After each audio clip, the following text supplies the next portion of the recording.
Sinuspende muna ng COMELEC ang proklamasyon ng dalawang party list group dahil sa mga nakabinding kaso laban sa kanila.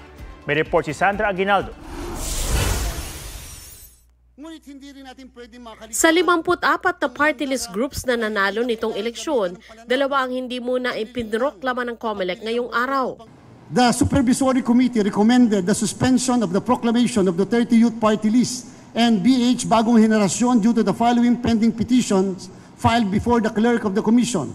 Re-resolbahin ng COMELEC ang mga nakabimbing kaso sa mga susunod na linggo bago magsimula ang kanilang termino sa June 30. Ang kaso ng Duterte Youth sa COMELEC na noong 2019 pa, hindi pa nare-resolba hanggang inabutan na ng eleksyon 2025. Sabi ng Duterte Youth, hindi nila kasalanan na hindi ibinasura ng COMELEC ang kasong isinampa ng Kabataan Party List matapos ang huling hearing noong 2019.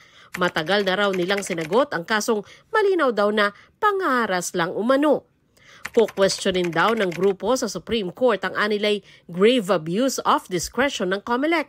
Sagot naman ng Kabataan Party List, deserve.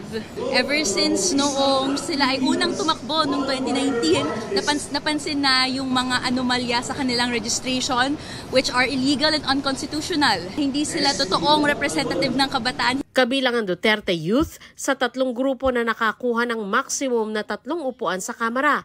Kasama nila ang Akbayan at Tingog Party List na nanguna sa may mga pinakamaraming boto.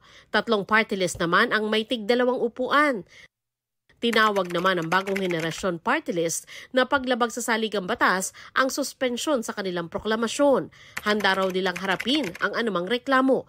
Pero paano ito gagawin kung hindi nila maayos na isinasa publiko ang naturang reklamo? Naghain na ang grupo ng urgent motion to proclaim sa COMELEC. Sabay diing igalang ang pasya at boto ng sambayan ng Pilipino.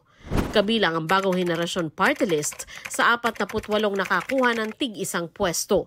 Sa kabuuan, 63 slots ang pupunuin ng party list organizations sa House of Representatives. Sa diwa ng party list system, hindi lamang dami ang batayan, layunin nitong bigyang boses ang mga pananaw na madalas na isasantabi upang mailapit sa katarungan ang representasyon sa lehislatura.